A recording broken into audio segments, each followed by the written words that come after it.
Pagdating sa listahan ng mga dapat puntahan sa Pilipinas, isa sa mga nangunguna ang munisipyo ng Coron sa probinsya ng Palawan. Isa sa mga kinaaliwan ngayon sa Coron ay si James Dionela. Shoutout sa lahat ng mga nagtatrabaho at lumalaban ng patas. Certified tour guide at social media sensation. Ang videos niya sa TikTok umaabot na sa 1 million likes. Kung mahirap ang trabaho, pag walang tip, tapos tayo.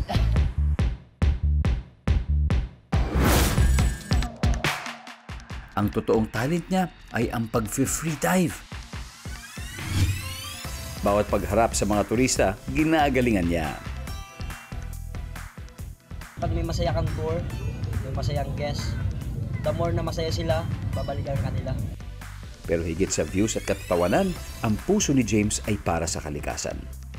Huwag mag-iwan ng basura at alagaan ng order. Saludo kami sa iyo, James Dionela, ang tour guide ng Coron na may puso para sa pamilya, sa trabaho at sa kalikasan.